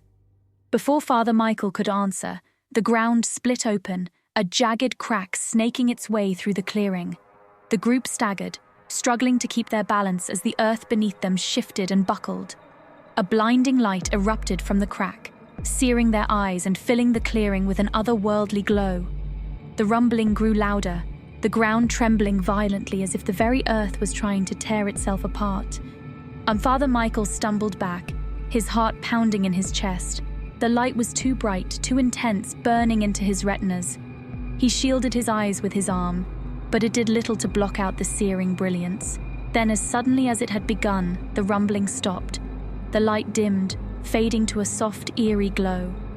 Father Michael slowly lowered his arm, blinking against the after-images that danced before his eyes. What he saw made his blood run cold. In the center of the clearing where the crack had opened stood a figure. It was tall and thin, its body cloaked in shadow. Its eyes glowed with an unnatural light, and its presence radiated a palpable sense of malice. The group froze, their breaths catching in their throats. The figure seemed to be watching them, its gaze piercing through the darkness. Father Michael took a step forward, his hand trembling as he clutched his Bible. Who are you?" he stammered, his voice barely more than a whisper. The figure didn't respond. It simply stood there, its glowing eyes fixed on him. "Answer me!" Father Michael shouted, his fear giving way to anger. "What do you want?" The figure tilted its head as if considering his words. Then slowly it raised a hand and pointed at him. Father Michael felt a cold dread settle in his stomach. The gesture was eerily familiar, a mirror image of what he had seen the night before. "You," the figure said, its voice a low, guttural rasp. "You are the one." "The one for what?" Father Michael demanded, though he wasn't sure he wanted to know the answer. The figure's eyes glowed brighter, and its voice dropped to a whisper. "The one who will open the door." Father Michael's heart skipped a beat. The door, the legends, the old stories. They all spoke of a door, a gateway to another world, a place of darkness and evil. "No," he whispered, shaking his head. "I won't do it. I won't open the door." The figure's expression didn't change, but there was a hint of something in its eyes, a flicker of amusement, perhaps. "You already have," it said softly. "The moment you entered this forest, the door began to open." Father Michael felt a wave of despair wash over him. He had been trying to stop the darkness, to protect his town. But instead, he had played right into its hands. The figure took a step forward, its presence growing more oppressive, more suffocating. "Now," it said, its voice echoing in his mind. "Finish what you started." Father Michael shook his head, backing away. "No, I can't, I won't." The figure's eyes narrowed, and the ground beneath them began to tremble again. The light from the crack grew brighter, more intense, and the air filled with the sound of distant whispers, voices calling out from the darkness. The group staggered, their fear turning to panic, but Father Michael stood his ground, his resolve hardening. "No," he said firmly, his voice strong. "I won't be a part of this. I won't let you win." The figure paused, its glowing eyes fixed on him. For a moment there was silence, the only sound the soft rustling of leaves in the wind. Then slowly the figure lowered its hand. "So be it," it said, its voice cold and distant. "But know this, you cannot stop what has already begun. The door will open and the darkness will come. You cannot escape it." With that, the figure turned and walked back into the shadows, disappearing into the darkness. Father Michael stood there, his heart pounding in his chest. The clearing was silent, the oppressive atmosphere lifting slightly, but the fear remained gnawing at him, reminding him of the threat that still loomed over them all. He turned to the group, their faces pale and drawn. They had come to face the darkness, to stop whatever evil was plaguing their town. But now they were faced with the terrible reality that it might be too late. "We need to go," he said quietly, his voice heavy with sorrow. "We need to get back to town and warn the others. There's still a chance. We can still fight this." They nodded, their resolve hardening once again. Together they turned and made their way back through the forest, the darkness pressing in around them. As they walked, Father Michael couldn't shake the feeling that they were being watched, that the eyes of the forest were following their every move. But he pushed the fear aside, focusing on the task at hand. They had come too far to give up now. There was still a chance, still hope. They had to believe that. But deep down he knew that the darkness was coming, and that it might already be too late to stop it. Properly in weeks. The insomnia that had plagued him for years had become worse than ever, driving him deeper into the late-night labyrinth of the internet. He was a web developer by trade, but his true passion lay in the darker, hidden corners of the web, the places most people were too afraid or too sensible to venture.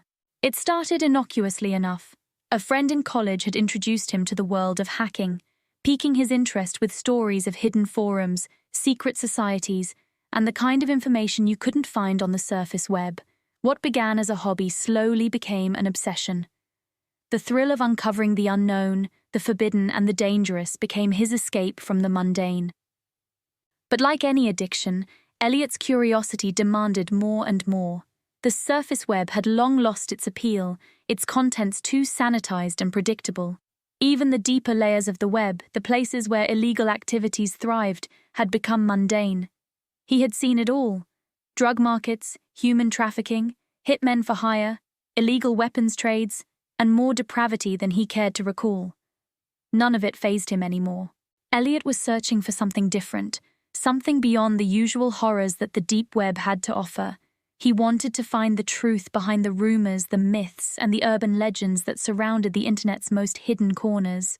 Whispers of cursed websites, digital hauntings, and entities that could reach out from beyond the screen had always intrigued him. But they remained elusive, always just out of reach. That was until one night, when he stumbled upon a thread in a hacker forum he frequented.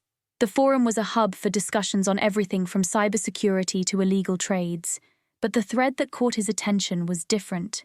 It was titled simply, "The Abyss." The thread was buried deep in the forum, only accessible through a series of cryptic links and redirects that made it clear whoever posted it didn't want just anyone to find it. The original post was vague, almost cryptic, but it promised an experience unlike any other, a journey into the deepest, most forbidden layers of the deep web. It was something few had dared to explore, and even fewer had returned to speak of. Most users dismissed it as a hoax, a ghost story told to scare off novices, but for Elliot, it was exactly the kind of challenge he had been searching for. The post included a single link, unmarked and untraceable, leading to a site that was supposedly the gateway to the abyss. The comments below the post were a mixture of disbelief, warnings, and morbid curiosity. Some users claimed to have clicked the link and regretted it ever since, while others dared each other to take the plunge. One comment, buried at the bottom, caught Elliot's attention. It simply read, "I went too far. If you value your sanity, don't follow me." Elliot hesitated, his finger hovering over the mouse. He had encountered plenty of disturbing content in his time, but something about this felt different. The rational part of his mind told him to leave it alone, to close the browser and forget about it. But his curiosity was too strong. He needed to know what was beyond that link. He clicked. The screen flickered, and for a moment, Elliot thought his computer had crashed. A deep, unsettling hum emanated from his speakers, growing louder until it became an unbearable static. Just as he was about to turn off the sound, the screen went black, save for a single line of red text that appeared in the center. "Welcome to the abyss. Do you wish to continue?" Elliot's heart pounded in his chest. He knew he should stop, but the lure of the unknown was too strong. He clicked yes. The screen flickered again, and a video began to play. The footage was grainy and disjointed, like an old VHS tape that had been watched too many times. The images were barely discernible at first, just a blur of shadows and distorted shapes. But as the video continued, the shapes began to take form, faces twisted and contorted in agony, their eyes hollow and black. The screen was filled with scenes of violence, horror, and death, flashing by too quickly for Elliot to fully process. Then as suddenly as it started, the video stopped, and the screen went black again. Elliot stared at the monitor, his breath coming in short, shallow gasps. He knew what he had just seen was more than just a collection of disturbing images. It felt alive, as if the very code of the website was imbued with something dark and malevolent. His mind was screaming at him to stop, to shut down his computer and walk away. But his hands moved on their own, guiding the mouse to a new link that had appeared at the bottom of the screen. It was unmarked, but something deep within him knew that this was the way forward. He clicked the link and the screen filled with a strange, pulsating pattern. It was hypnotic, drawing him in, making it hard to look away. The pattern seemed to move and shift, as if it was alive, and for a moment Elliot felt as if he was falling into the screen, being pulled into the abyss. Suddenly, the screen went black once more, and a new page loaded. It was simple, almost minimalist, just a black background with a single white text box in the center. Inside the box were 2 words: "Say something." Elliot's fingers trembled as they hovered over the keyboard. He felt an overwhelming sense of dread, as if whatever he typed would seal his fate. But he couldn't stop now. He had to see this through. He typed, "Who are you?" and hit enter. The response was immediate. "I am what you seek. I am the abyss." A cold shiver ran down Elliot's spine. He could feel something in the room with him now, something watching him. The rational part of his mind screamed that it was impossible, that it was just a trick of the mind. But the fear was real, visceral. He typed again. "What do you want?" The reply came slowly, each word appearing one by one. "To show you the truth. To show you what lies beneath." The screen flickered, and Elliot felt a presence behind him, a cold, heavy sensation that made the hairs on the back of his neck stand on end. He spun around, but there was nothing there, just the empty room, dimly lit by the glow of his monitor. When he turned back to the screen, it had changed. The text box was gone, replaced by a live video feed. The image was grainy like a surveillance camera, but he recognized the room immediately. It was his own. Elliot's heart skipped a beat as he stared at the screen. The video showed him, sitting at his computer, his back to the camera. But something was wrong. The figure on the screen wasn't mirroring his movements. It was completely still, its head tilted slightly to the side, as if listening to something. Suddenly, the figure on the screen began to move. It turned its head slowly, unnaturally, until it was staring directly into the camera, into him. Elliot's breath caught in his throat. The face on the screen was his, but it wasn't right. The eyes were black voids, endless and hollow, and the mouth was twisted into a grotesque smile that stretched too wide, as if the skin was being pulled by invisible hooks. He wanted to look away, to shut down his computer, but he was frozen, paralyzed by fear.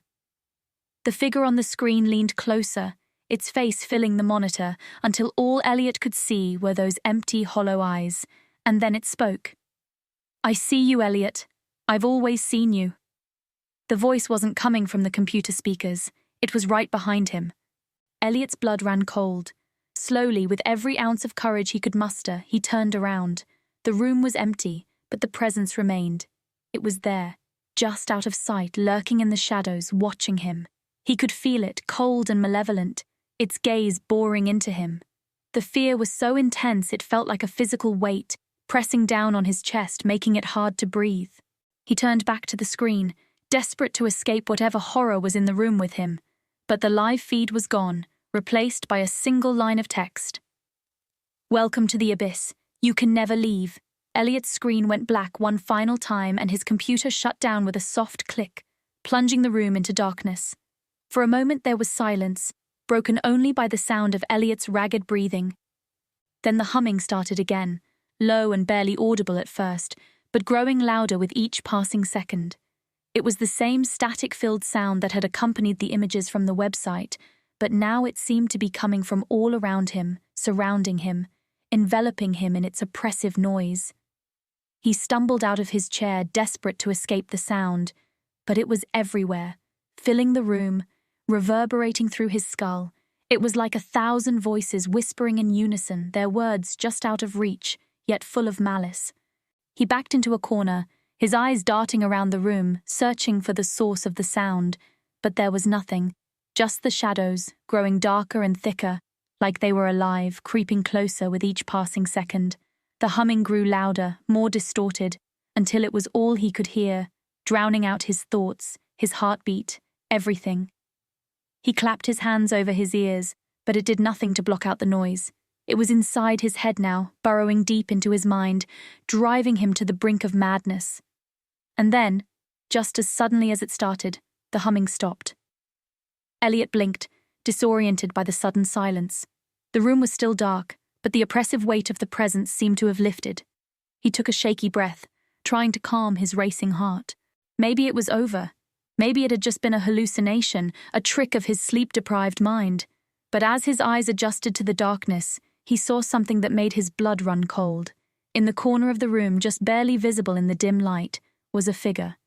It was tall and thin, its body obscured by shadow, but its eyes were the same hollow voids that had stared at him from the screen. The figure didn't move. It just stood there watching him, its presence radiating a cold, malevolent energy that made Elliot's skin crawl. He wanted to scream, to run, to do anything to get away from it, but he was frozen, rooted to the spot by fear. The figure took a step forward, and Elliot's breath caught in his throat. It moved slowly, deliberately, as if savoring the fear it was causing. With each step, the darkness seemed to thicken around it, until it was little more than a silhouette, a shadow within shadows. It stopped a few feet away from him, and for a moment there was silence. Then the figure raised its hand, a long, skeletal finger pointing directly at Elliot. "You've seen too much," it said, its voice a low, raspy whisper that seemed to echo in Elliot's mind. Elliot's vision blurred as his mind struggled to comprehend what was happening. This couldn't be real. It had to be a nightmare, a hallucination brought on by lack of sleep.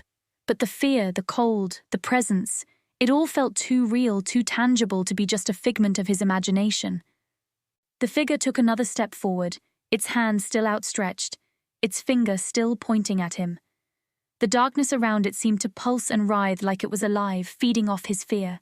"You wanted to see the truth," the figure whispered, its voice dripping with malice. "Now you will see." And with that, the darkness surged forward, engulfing him. Elliot's world became a blur of shadows and whispers. He was no longer in his apartment, no longer in the safety of his familiar surroundings. He was falling, tumbling through a void that had no beginning and no end, a black abyss that swallowed him whole. The darkness pressed in on him, suffocating him, its cold fingers wrapping around his throat, squeezing the life out of him. He tried to scream, but no sound escaped his lips. He was drowning in the abyss, his mind unraveling with each passing second. Visions flashed before his eyes, horrific, twisted scenes that made no sense, yet felt all too real. He saw faces, their features distorted and grotesque, their mouths open in silent screams. He saw bodies broken and mutilated, lying in pools of blood. He saw himself staring into the void, his eyes empty and soulless, just like the figure that had haunted him. Time lost all meaning as he fell deeper and deeper into the abyss. Days, weeks, months, they all blurred together into one endless nightmare. The whispers grew louder, more insistent, filling his mind with their venomous words.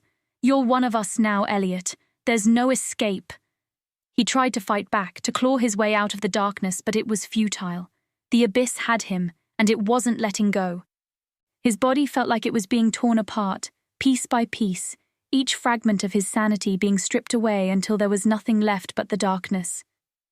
He was no longer Elliot, no longer the man who had once delved into the depths of the internet in search of answers.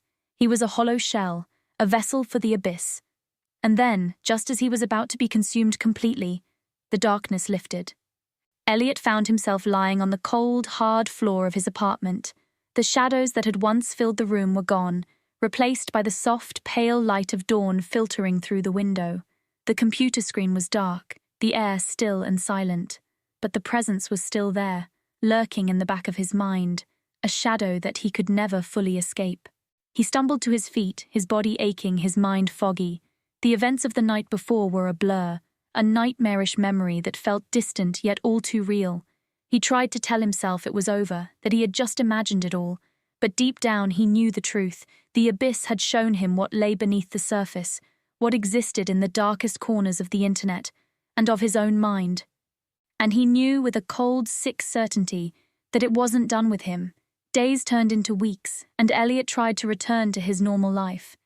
But the events of that night haunted him, lingering in the back of his mind like a festering wound. He could still feel the presence, always watching, always waiting. He stopped sleeping, afraid of what he might see when he closed his eyes. The whispers returned, low and insidious, gnawing at his sanity. They spoke of things he didn't understand, dark secrets and forbidden knowledge that made his skin crawl. He tried to reach out for help, but who could he turn to? Who would believe him? The abyss was not something he could explain to a therapist or a friend. It was something beyond comprehension, something that existed in a realm outside of reality. The days blended together, each one a monotonous blur of fear and paranoia. He couldn't escape the feeling of being watched, of being followed. He would catch glimpses of shadows out of the corner of his eye. hear faint whispers that seemed to come from the walls, the floor, the very air around him. And then the visions started. At first they were fleeting, brief flashes of the abyss that would appear in the corner of his vision, gone before he could fully register them. But as time passed, they grew more frequent, more vivid. He would see the twisted faces staring at him from the screen, the hollow eyes that had haunted him that night. He would see the figure, standing in the corner of his room, its hand still outstretched, still pointing at him. The line between reality and nightmare began to blur. Elliot could no longer tell what was real and what was a product of his fraying mind. The abyss was consuming him, piece by piece, pulling him deeper into its darkness. One night, as he sat alone in his apartment, staring blankly at the wall, the humming returned. It was low at first, barely audible, but it grew louder, filling the room with its oppressive noise. Elliot's heart raced as he realized what was happening. The abyss was calling him back. The computer, which had been shut off for weeks, suddenly flickered to life. The screen was black, save for a single line of red text that appeared in the center. "You cannot escape." Elliot's breath came in short, panicked gasps as he backed away from the computer. But no matter where he went, the presence followed. The humming grew louder, more distorted, until it was all he could hear, drowning out his thoughts, his heartbeat, everything. The screen flickered again, and the live feed from that night appeared. There he was, sitting at his computer, his back to the camera. But this time the figure wasn't in the room with him. It was in the screen, staring out at him, its hollow eyes filled with malice. Elliot's vision blurred as the darkness closed in around him once more.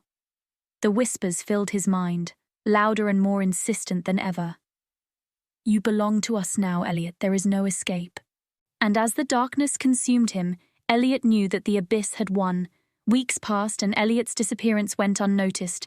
His apartment remained untouched, his computer screen still flickering with the final words of the abyss. The deep web continued to thrive, its hidden layers filled with the dark secrets of the world. The thread about the abyss was eventually buried by new discussions, new conspiracies, and new horrors. But every now and then a curious soul would stumble upon it, drawn in by the promise of something different, something beyond the usual depravity of the web. And when they clicked the link, the same message would appear on their screen: "Welcome to the abyss, do you wish to continue?" The cycle would begin again, as the abyss reached out to claim another victim. The whispers would fill their minds, the darkness would consume them, and they too would become part of the endless void. For the abyss was always hungry, always searching for new souls to devour, and once it had you, it would never let you go. Thank you so much for watching. When I was a kid, I lived in a small, sleepy town called Miller's Grove. It was one of those towns where nothing much happened, and everyone knew each other. Summers were long, and the days seemed to stretch on forever. My friends and I would spend those days exploring the woods on the edge of town, inventing our own adventures, and telling ghost stories to try and scare each other. But there was one story that we never talked about, not even in whispers. It was the story of the forgotten tunnel. The tunnel was part of an old, abandoned railroad that had been decommissioned decades ago. Most of the tracks had been pulled up, but the tunnel remained, hidden deep in the woods. No one in town knew exactly where it was, and those who did never spoke about it. It was said that people who went looking for it never came back, and over time, the tunnel faded into a local legend. My friends and I were fascinated by the stories, of course. We were at that age where anything forbidden was automatically intriguing. We talked about the tunnel sometimes, speculating on what might be inside, daring each other to find it, but no one ever took the dare. Not until that summer. It was late July, and the heat was oppressive. The kind of heat that made you feel like you were melting from the inside out. My best friend Ben had found an old map in his attic, one that showed the layout of the old railroad, including the location of the tunnel. We pored over the map in his garage, tracing the faded lines with our fingers, our excitement growing. "We should go find it," Ben said, his voice hushed with excitement, "just to see if it's really there." I hesitated. The stories about the tunnel were always dark, filled with vague but terrifying warnings, but the lure of the unknown was too strong, and after some convincing, I agreed. Our friend Sarah was more reluctant, but eventually she caved as well. The next morning we set out early, before the sun had a chance to turn the day into an oven. We packed sandwiches, water, and flashlights, though none of us really expected to need them. The map led us deep into the woods, farther than we had ever gone before. The trees grew thicker, and the undergrowth more tangled, until we were practically hacking our way through with sticks. After what felt like hours, we finally found it. The entrance to the tunnel was half hidden by overgrown bushes and vines, but it was unmistakable. A dark, gaping hole in the side of a hill, framed by crumbling stone. The air around it was cool, almost unnaturally so, and carried a faint, musty odor. We stood there for a long moment, just staring at it. The stories we had heard as kids seemed to echo in our minds, warning us to turn back. But we were here now, and we couldn't just leave without at least taking a look inside. Ben was the first to step forward. "Come on," he said, trying to sound braver than he looked. "It's just a tunnel." We followed him inside, our flashlights cutting through the darkness. The walls of the tunnel were slick with moisture, and the floor was uneven, littered with debris. It was cold, much colder than it had any right to be on a summer day, and the deeper we went, the more the air seemed to press in around us. At first, it was just like any other old, abandoned structure. The walls were covered in graffiti, the remnants of those who had come before us. Though none of us recognized the names or symbols, the tunnel seemed to stretch on forever, a straight line of darkness with no end in sight. We walked in silence, our footsteps echoing off the stone. The light from our flashlights danced across the walls, creating strange shifting shadows that made us jump at every turn. After what felt like hours, Ben stopped suddenly, his light fixed on something up ahead. "Do you hear that?" he whispered. We all strained to listen, but at first I heard nothing, just the faint drip of water somewhere in the distance. But then I heard it, a soft shuffling sound, like something being dragged across the ground. "Maybe it's just an animal," Sarah suggested, though her voice was shaky. But we all knew that it wasn't. The sound was too deliberate, too rhythmic. It was coming from deeper within the tunnel, from the darkness that our flashlights couldn't penetrate. Ben started moving again, his pace quicker now. Sarah and I exchanged a nervous glance before following. The sound grew louder as we approached, until it was almost deafening in the enclosed space, and then we saw it. At first, it was just a shape in the darkness, something long and twisted, lying across the tracks. As we got closer, the details came into focus. It was a figure, or what was left of one. The body was horribly deformed, stretched out in impossible ways, as if it had been pulled and twisted like taffy. The skin was pale and waxy, almost translucent, and the face, God, the face, was frozen in a rictus of pain, the mouth stretched wide in a silent scream. We all froze, our breaths caught in our throats. None of us could move, could speak. The only sound was that horrible shuffling noise coming from the thing on the ground. Then the figure moved. It wasn't much, just a slight twitch of the fingers, a tremor in the limbs, but it was enough to break the spell. Ben screamed, dropping his flashlight, and bolted back the way we had come. Sarah and I were right behind him, our feet pounding the uneven ground, slipping and stumbling in our haste to escape. The tunnel seemed to stretch on forever, the entrance always just out of reach. I could hear Sarah crying behind me, her breaths coming in ragged gasps. Ben was ahead, but I could barely see him in the darkness. And then the ground gave way beneath me. I fell hard, my flashlight skittering out of my hand and spinning wildly across the floor. Pain shot through my leg as I landed awkwardly, but I didn't have time to think about it. I scrambled to my feet, looking around frantically for the others, but they were gone. The tunnel was silent now, except for the sound of my own labored breathing. I called out for Ben, for Sarah, but there was no answer. My flashlight had come to rest a few feet away, its beam pointing back the way we had come. I didn't want to look. I knew I shouldn't, but something compelled me to turn around, to face whatever was in the tunnel with me. The figure was standing now, its body still twisted and wrong, but upright. It was facing me, its hollow eyes fixed on mine.